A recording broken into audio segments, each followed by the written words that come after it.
नमस्कार, सुशल संवाद में स्वागत है। मैं शशि भूषण। हम लोग झारखंड के चुनावी यात्रा पर हैं। झारखंड में विधानसभा के चुनाव हो रहे हैं। आने वाले जो 24 घंटे हैं काफी महत्वपूर्ण हैं। आज दिन भर क्या कुछ हुआ झारखंड के राजनीति में आपने देखा ही होगा कि सुबह आँख खोलते ही ईडी की रेड, जो झारखंड सरकार के माननीय मंत्री हैं उनके घर पर, मिथिलेश ठाकुर के यहाँ, और कई झारखंड के जो आईएएस ऑफिसर, इंजीनियर हैं उनके घरों पर ईडी की रेड पड़ी। दूसरी तरफ जो अलग अलग पार्टियां हैं, बीजेपी की जो है चुनाव प्रबंधन समिति की बैठक हुई, क्या कुछ उस पर फैसला हुआ, सीटों को लेकर कब तक घोषणा होगी उस पर भी फैसला हुआ, बातचीत हुई।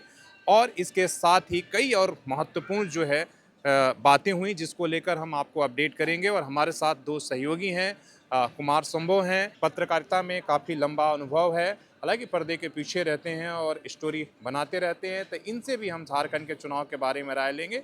दूसरी तरफ हमारे बड़े सहयोगी मनीष पांडे जी हैं, वरिष्ठ पत्रकार हैं और दिल्ली से लेकर रांची तक इन्होंने टेलीविज़न के माध्यम में काफ़ी लंबे समय से काम कर चुके हैं, लंबा अनुभव है। तभी हम लोग इस चुनावी यात्रा में गढ़वा में हैं और ये जो आप खूबसूरत लोकेशन देख रहे हैं, ये होटल वीनस इंटरनेशनल है और विद्या सिटी मॉल के ऊपर। तो आज क्या कुछ हुआ उस पर एक नज़र हम पहले डालेंगे। आज हेमंत सरकार की जो एक तरीके से कहा जा रहा है कि अंतिम कैबिनेट हो सकता है कि आने वाले 24 घंटा में कभी भी आचार संहिता लागू होने की पूरी संभावना है। खबर ये थी कि सोमवार को ही दशहरा खत्म होते ही चुनाव का घोषणा, तारीखों की ऐलान हो जाएगी, लेकिन नहीं हुई। का फायदा उठाते हुए हेमंत सरकार ने आज कैबिनेट की बैठक की। जो मैया योजना थी, जिसमें आज देख रहे होंगे मैया योजना को 1000 से बढ़ाकर 2500 रुपया जो उसकी राशि कर दी गई है और दिसंबर से ये लागू होगा। मतलब कि नवंबर के लास्ट तक ये प्रक्रिया पूरी हो जाए तो दिसंबर में मैया योजना का 1000 रुपये अब से बढ़कर 2500 रुपये की राशि मिलेगी। इसके साथ ही एक और बड़ा फैसला हुआ कि जो पारा शिक्षक हैं राज्य में, उनको जो है ईपीएफ का फ़ायदा अब मिलने वाला है। इसकी भी हेमंत सरकार ने घोषणा करी है। चुनाव का समय है तो घोषणाओं का झड़ी है, इसका क्या इम्पैक्ट पड़ेगा जो ये दो घोषणाएं की हैं, तो इस पर भी हम बातचीत करेंगे, राय लेंगे। जो हेमंत सरकार की आपने जो फैसले देखे, दो जो उन्होंने महत्वपूर्ण फैसला लिया, ईपीएफ पारा शिक्षकों की अच्छी खासी संख्या कि अब उन्हें ईपीएफ का फायदा मिलेगा। दूसरा मैया योजना जो 1000 से 2500 रुपया मिल रहा। बिल्कुल, देखिए जब से हेमंत जी बाहर आए हैं, जेल में थे, ईडी की जांच चल रही थी, हालांकि अभी भी बेल पर हैं वो सुप्रीम कोर्ट के आदेश के बाद से, और जब से उन्होंने कुर्सी संभाली है धड़ाधड़ घोषणाओं का जो दौर है वो जारी है। मैया सम्मान योजना हम देख रहे थे कि 1000 का जो उन्होंने बेनिफिट दिया उसका एक अलग फिर आज कैबिनेट में फैसला लिया गया, 2500 रुपये कर दिया गया, तकरीबन 2.5 गुना बढ़ा दिया गया। और ईपीएफ पारा शिक्षकों की मांग ये काफ़ी लंबे समय से रही है। आपको याद होगा कि पिछले दिनों भी कई बार पारा शिक्षक इसके लिए हड़ताल पर भी गए और उन्हें जो उचित मानदेय मिलना चाहिए था उसकी वो मांग करते रहे हमेशा से, और आज ईपीएफ से उनको जोड़ करके एक तरीके से सरकार उन्हें ये बता रही है कि आप पारा शिक्षक सरकार का हिस्सा हो जाएंगे। ये एक श्योरिटी जो इसका होती है। फायदा लगता है चुनाव में मिलेगा। अब चुनाव में फ़ायदा कितना मिलेगा, क्या होगा, ये तो अभी थोड़ी डिस्टेंस है। लेकिन क्या होता है कि सरकार या जो भी पार्टियां अभी चुनाव के समय घोषणा करती हैं, वो सब कुछ चुनाव का नाप तोल देखकर जोड़ घटाव करके ही घोषणा या कोई भी फैसला लिया जाता है। तो ये आप देख रहे हैं कि गोगो दीदी बनाम जो है मैया सम्मान योजना। देखिए, ये सम्मान योजना देने की जो परंपरा है काफ़ी लंबे समय से विभिन्न राज्यों में चली आ रही है। लाडली योजना जो थी, एमपी की योजना थी, जिसको जो सबसे पहले शुरुआत किया गया था, जो महिलाएं 18 वर्ष से ऊपर की थीं उनको ये पैसे शिवराज सिंह चौहान जब हुआ करते थे मुख्यमंत्री, उन्होंने देने की शुरुआत की थी। अब ये डोडो दीदी जब आया, 1000 रुपये पहले इन्होंने मैया योजना लेके आए हेमंत जी, और इसके बाद डोडो दीदी के जो फॉर्म भरे जाने लगे उस पर हेमंत ने ये भी कहा कि सख्त कार्रवाई की जाए, या संवैधानिक है, आचार संहिता के तो खिलाफ। माहौल कहीं ना कहीं मैया योजना जैसे बीजेपी ने 21 को कहा था उनके पक्ष में जाने लगा था एक हाँ, तरीके से। तो उसको काउंटर करने के लिए आज ये कैबिनेट का फैसला लिया गया। और सबसे बड़ी बात ये है, एक अगर विशेषज्ञ की नज़र से देखा जाए तो इस पर जो आर्थिक बोझ सरकार के ऊपर पड़ेगा, हालांकि ये सरकार तो अगले 2.5-3 महीने के लिए है अभी, लेकिन इसके बाद भी जो आने वाली सरकार है, हो सकता है वो हेमंत की भी सरकार हो या हो सकता है बीजेपी की सरकार हो, कोई भी सरकार जो आएगी, जो आर्थिक बोझ पड़ेगा वो मैं आपको थोड़ा सा आपको बता दूं कि 500 करोड़ का अभी बोझ पड़ रहा है। जब 1000 रुपये वो दे रहे हैं तो ये महीने का है। और ऐसे राज्य में जहां बिजली का बकाया डीवीसी का इतने लंबे समय से है, और भी बहुत सारी योजनाएं हैं जो कि धरातल पर इसलिए नहीं आ पाती कि पैसों की कमी है। हर बार हेमंत खुद दिल्ली की ओर मुंह देखते हैं कि उनका जो जीएसटी का बकाया है वो मिल जाए। इस तरीके से अगर देखा जाए तो 1250 से 1500 करोड़ रुपए महीने का खर्च, ये एक बड़ी राशि है। चैलेंज है, चुनौती है। लेकिन अभी क्या है कि जब चुनाव के आप मुहाने में खड़े होते हैं तो सरकार इस तरह की इसलिए घोषणाएं करती है कि वो चाहती है कि हर हालात में हम किसी तरह से वापस आए, और इसका फायदा कई राज्यों को मिला ही। जैसे उन्होंने अभी मध्य प्रदेश की कहा, तो मध्य प्रदेश में जो अभी जो सरकार शिवराज सिंह चौहान हालांकि नहीं है आए, तो कहा जा रहा है कि उन्होंने जो डायरेक्ट बेनिफिट महिलाओं को दिया था उसका फायदा मिला। कई ऐसे उदाहरण हो सकते हैं।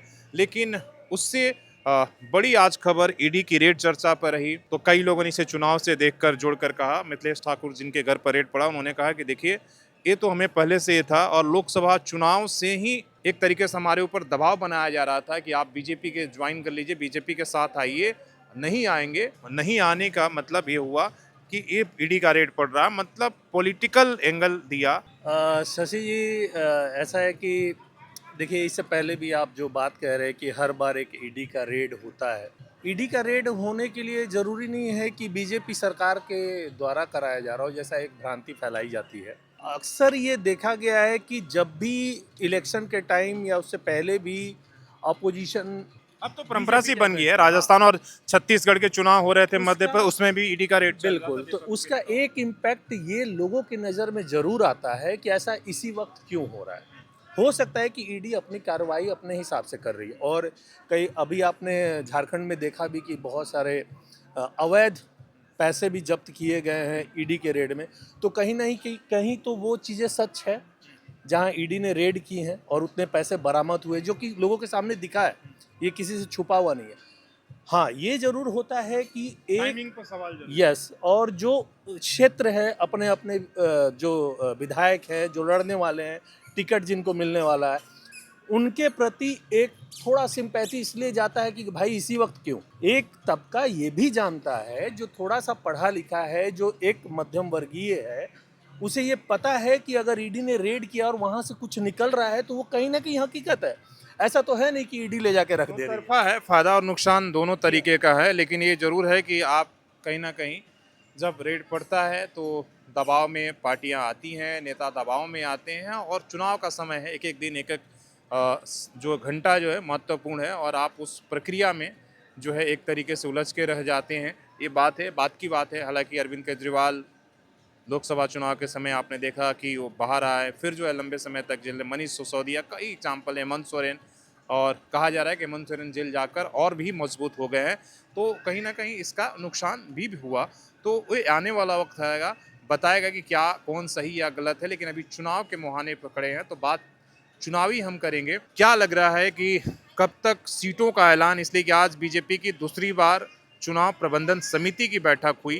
हालांकि उन्होंने कहा था कि देखिए हमारा तो सब कुछ सेटिंग हो गया है, बातचीत हो गई है, गठबंधन की जदयू को कितना सीट जा रहा है, लोजपा जो चिराग पासवान, उनसे भी मेरी बात होगी है, तमाम सारी चीज़ें होगी।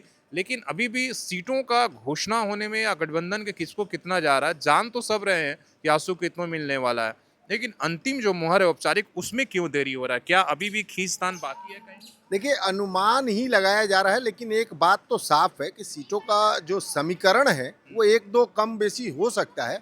वो मीडिया में भी आ चुका है कि किसको कितनी सीटें मिलेंगी, लेकिन कहाँ से मिलेंगी ये बड़ा थोड़ा सा पेच फंस रहा है। एनडीए की अगर बात की जाए तो कौन कहाँ से लड़ेगा उसको लेकर के पेच है, क्योंकि सरजू राय जब जेडीयू में चले गए तो वो बन्ना गुप्ता के खिलाफ लड़ेंगे कि वो पश्चिमी से लड़ेंगे, जो उनकी परंपरागत सीट रही है, इसको लेकर के पेच है।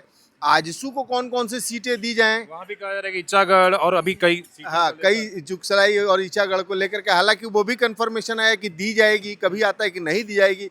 उधर नए नए आए हैं अपने चंपई सोरेन बीजेपी में, उनके बेटे को टिकट दिया जाए कि नहीं दिया जाए। तो ये जो चीजें हैं ना, इसको संभालने में बहुत टाइम जा रहा है हेमंत बिस्वा को। और पार्टी के जो पहले से लोग हैं वो कहीं नाराज ना हो जाएं, नाराज ना हो जाए, वो भी लगता है कि उनको भी एक यस, यही एक स्ट्रैटेजी होती है कि अगर आप अंतिम समय में चीज़ों को अगर घोषित करेंगे तो नाराजगी और राजगी वाली बात जो है वो समय बदलने का समय ही नहीं रहेगा कि अब बदला भी जाए या तो कुछ कहीं किया ये भी जाए। हो सकता है कि आचार अभी भी ये लोग इंतजार कर रहे हो कि आचार संहिता लागू हो जाए तब हम इसको जो है शुरुआत करेंगे, इसलिए कि आचार संहिता लगने के बाद हो सकता है कि अभी भी दल बदल का जो है खेल हो, या उम्मीद हो कि कुछ लोग हमारे साथ आएंगे, या ऐसा भी हो सकता है। देखिए, आचार संहिता तो इन्हीं को लगाना है।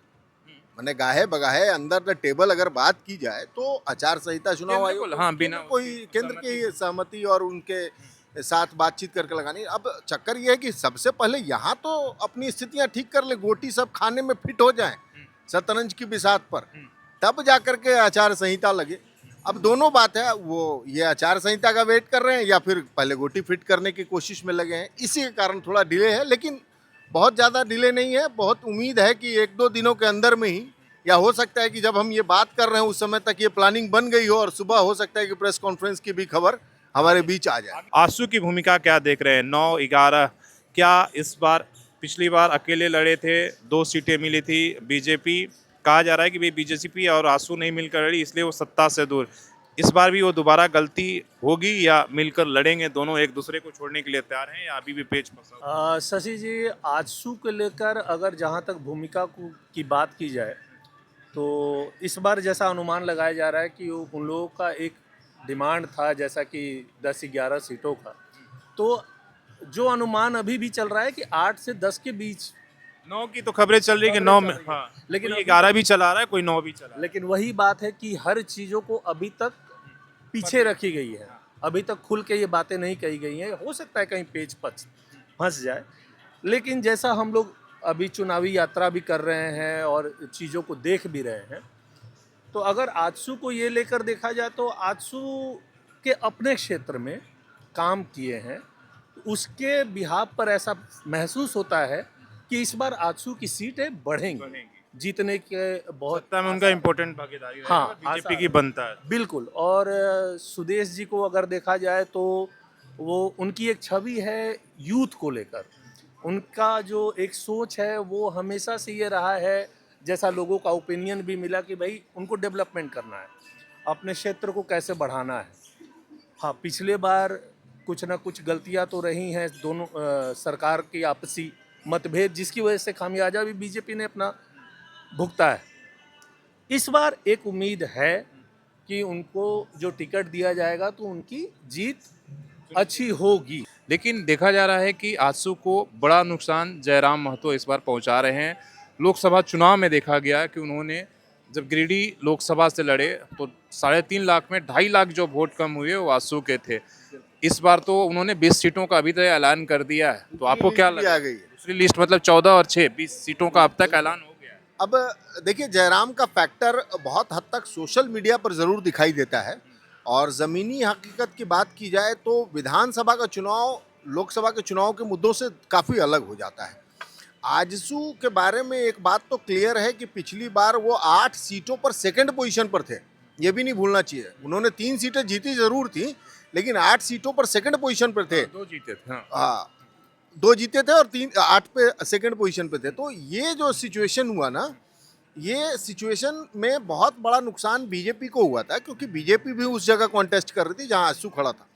तो अगर उन सीटों को भी जोड़ दिया जाए तो 8-2-10 तो सीटें देखी जा सकती हैं, लेकिन 1+1 2 होता है राजनीति में, लेकिन कई बार 1+1 0 भी हो जाता है। सही बात है। तो जयराम का इफेक्ट जहां तक आप कह रहे हैं, जयराम की अपनी पकड़ जरूर है, कुर्मी समुदाय का आप यूथ के बीच में लेकिन काफी उनके उन्होंने जिसको टिकट दिए हैं, सवाल यहाँ खड़ा होता है। ठीक है, जयराम अच्छे छाए हुए हैं, सब जगह वो हैं, सोशल मीडिया पर हैं, यूथ पे हैं, ठीक है, 1-2 सीट के लिए नकारा नहीं जा सकता उनको, लेकिन उन्होंने जिनको जिनको टिकट बांटे हैं उनकी क्या स्थिति है, ये देखने वाली बात है। सही है। और उनके कार्ट में आप देख रहे हैं कि उनसे अलग होकर संजय मेहता ने एक पार्टी बना दी है। वो क्या लग रहा है कि सरकार के काम पर लोग वोट देंगे या चुनाव आते आते माहौल अलग ही बदल जाएगा?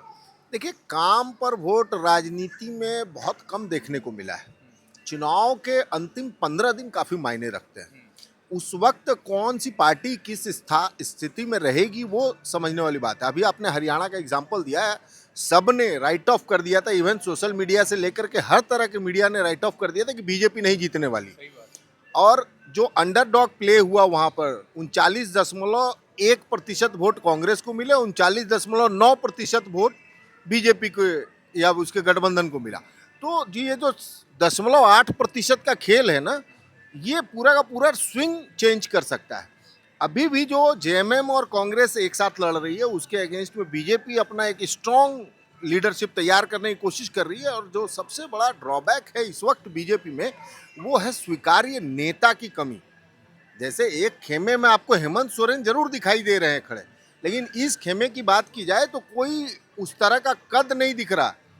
सबसे दुख की बात है कि बाबूलाल मरांडी के होते हुए भी अगर लीड कर रहा है कोई नेता में एनडीए को, तो हेमंता विश्वास है, जो कि वो यहाँ के हैं भी नहीं। ना उन्हें मंत्री बनना है, ना उन्हें मुख्यमंत्री बनना है। और हाँ, अभी सब कुछ केंद्र के हाथों में जो केंद्र है के हाथों में वही दिख रहा है। फैसले ले रहे हैं। तो यहाँ किसको टिकट मिलेगा, जी। क्या रणनीति होगी, क्या घोषणा पत्र होगा। प्रेस कॉन्फ्रेंस आज अभी देख रहे थे कि जब प्रेस कॉन्फ्रेंस हो रहा था, ईडी के रेट पर सवाल पूछे जा रहे थे, गोगो दीदी को लेकर योजना, तो सब कुछ जो है वो सवाल लीड कर रहे थे, जवाब दे रहे थे तो ये पहली और ये बार भरोसा दे रहे हैं। नहीं, ये पहली बार देखने को मिला। प्रभारी तो बहुत लोग हुए झारखंड में, एनडीए की तरफ से भी हुए, कांग्रेस की तरफ से भी हुए, लेकिन अगर प्रेस को ब्रीफ करना है और ये जो छोटे छोटे मतलब माइक्रो मैनेजमेंट की बात जब की जा रही है, तो इनको नेपथ्य में रहना चाहिए था। वहां पर किसी लोकल लीडरशिप को आगे करना जरूरी या मजबूरी भी हो, इसलिए कि भाई जो राज्य की इकाई है इतने खांचे में, इतने ग्रुप में बटी हुई है। बिल्कुल यही बात है। एक तरफ जहां रघुवर दास का प्रभाव अभी तक है, हालांकि वो बन चुके हैं राज्यपाल, वहीं दूसरी तरफ देखिए तो अर्जुन मुंडा अपनी चाल चल रहे हैं। अब तो चंपई सोरेन भी आ गए। अब चौथे धड़े के रूप में चंपई सोरेन हैं। बाबूलाल मरांडी खुद ही जेवीएम को मर्ज कर चुके हैं। जेवीएम के नाराज विधायक उनके आज भी, ये जो चौतरफा खेमे बन गए थे, इस खेमे को पाटने के लिए हेमंता विश्वास को ऊपर रखा गया है, लेकिन इसका खामियाजा भी मिल सकता है। इसलिए अभी बहुत ज़रूरी है कि इकट्ठा रहना, एनडीए की अगर बात की जाए तो, और वो इकट्ठा रहना दिख नहीं रहा। पब्लिक जरूर विकास की बातें कह रही हैं कि एक काम हुए, एक काम नहीं हुए, लेकिन चुनाव का जो माहौल होता है, जैसे इन्होंने कहा कि 15 दिन और एक सप्ताह भी काफ़ी होता, जो हरियाणा में हुआ और यहाँ भी। हालांकि क्या दिख रहा है आपको ग्राउंड पर? क्या शशि, जैसे गढ़वा में है हम लोग, और गढ़वा में जो समीकरण दिख रहा है, देखिए जाति समीकरण तो है ही, लेकिन जो अगर लोगों का ओपिनियन देखे तो यहाँ पर जैसे एक तो शहर हो गया, शहरी क्षेत्र, दूसरा हो गया आपको ग्रामीण क्षेत्र। ज़्यादातर ग्रामीण ही है। ग्रामीण ही है। ग्रामीण में हमने जितना देखा उसमें बहुत हद तक मिथिलेश जी के काम, विकास के नाम पर सहमति है। हाँ, यहाँ काम हुए हैं। हुए हैं। लोगों का कहना है कि यहाँ इधर 5 साल के अंदर जो कोविड भी निकल गया, कुछ लोगों का कहना है कि 2 साल, लेकिन 3 साल में बहुत ज़्यादा काम किया गया है, विकास किया गया है। वहीं अगर हम शहरी क्षेत्र में आते हैं तो यहाँ बड़ा उलझा हुआ है। लोगों का सवाल पूछने पर मतलब कि यहाँ पर ज़्यादा रेशियो दिख रहा है कि भाई हाँ ठीक है, काम हुआ है, उसमें भी तो ये गड़बड़ी है, वो गड़बड़ी है, जो चीज़ें हैं, लेकिन थोड़ा सा बदलाव के मूड में लोग दिख रहे हैं यहाँ पर, जो शहरी क्षेत्र है। तो अगर हम लोग इस तरीके से देख रहे हैं इस क्षेत्र में, तो हालांकि ज़्यादा संख्या ग्रामीण लोगों का है, तो कहा नहीं जा सकता है। जैसा शंभो जी ने कहा कि 15 दिन का वो जो समय होता है, 20 दिन का, तो अभी जब चीज़ें आएंगी, आचार संहिता लागू होगी, उसके बाद लोग अपने अपने प्रचार शुरू करेंगे, घोषणाएं होंगी धर्म को लेके, स्थानीयता को लेकर, और ये जितने मुद्दे पहले से चले आ रहे हैं हेमंत सरकार में भी कांग्रेस के साथ मिलके, वो सारे फिर से एक उबाल पे आएंगे। और उस समय ये पब्लिक किधर जाएगी ये कहना इतना आसान नहीं है, क्योंकि अगर जेएमएम भी ये मान लेती है कि नहीं हमने काम किया है या हम ही आएंगे, तो ये उनके लिए भी उचित नहीं है, क्योंकि यहाँ पर पब्लिक बटी हुई दिख रही है अभी के हिसाब से। सभी जगहों पर हमको लगता है कमो बेशी यही राज्य 50-50 वाला हिसाब दिख रहा है जो हम लोग देखते आ रहे हैं। तो ये किस करवट ऊंट बैठेगा ये आखिरी समय में जाकर पता चलेगा। कहा जा सकता है कि इसलिए सरकार भी इस बात को समझ रही है, इसलिए हर लास्ट मिनट पर एक फैसले लिए जा रहे हैं और कोशिश हो रही है कि कहीं भी कोई रणनीति में कमी ना रह जाए। ये दोनों तरफ से बीजेपी हो या जेएमएम और कांग्रेस की सरकार हो, इसलिए आप देख रहे हैं कि एक के बाद एक जो है ताबड़तोड़ फैसले ले रहे हैं। और इसी के तहत मैया योजना को 1000 से 2500 रुपया करने का एक तरीके से घोषणा कर दिया गया है, लेकिन देखना होगा कि क्या गो दीदी पर मैया योजना भारी पड़ती है या मैया योजना पर मोदी की जो गारंटी है, जो बीजेपी के नेता कह रहे हैं कि देखिए मोदी की गारंटी है और उस पर जनता की भरोसा है। बीजेपी और जेएमएम जो आमने सामने कर रही है, लेकिन इस बीच में जो सहयोगी दल हैं, खासकर कांग्रेस, कहीं ना कहीं वो क्या करेगी, उनकी क्या घोषणा पत्र होगा, वो अभी तक जो है वो कहीं लीड फेस में नहीं दिख रहे हैं। हालांकि उनके भी घोषणा पत्र आएंगे, लेकिन वो कहीं ना कहीं जेएमएम के सहारे हैं कि जो कुछ करना है हेमंत सोरेन करेंगे, हम तो सिर्फ सहयोगी बन के रहेंगे और उनका इसमें फ़ायदा होगा, नुकसान। बहुत सारे समीकरण हैं, सवाल हैं, ईडी का रेड है, तो इस पर अब देखना है कि झारखंड की जनता किस पर विश्वास करती है, मोदी की गारंटी पर या हेमंत सरकार की मैया योजना पर। ये तमाम सारे सवाल हैं, डिस्कशन होते रहेंगे, लोगों की राय है, राय भी आप ज़रूर देखिएगा जो आज हमने गांव-गांव और शहर में जाकर लिया है और हम लोगों ने जो अनुभव किया है। और आपको ये भी बताना होगा कि क्या ईडी का रेड जो है वो सिर्फ राजनीतिक हथकंडा है या अपनी कार्रवाई है। ये तमाम तरह के सवाल हैं, अपनी राय ज़रूर दीजिएगा। अपने तमाम जो सहयोगी हैं, कुमार संभव, मनीष पांडे और मुकेश, और उसके साथ जो हमारे तमाम सहयोगी हैं जो रिकॉर्ड कर रहे हैं, सबके साथ आपके गढ़वा से सोशल संवाद के लिए धन्यवाद।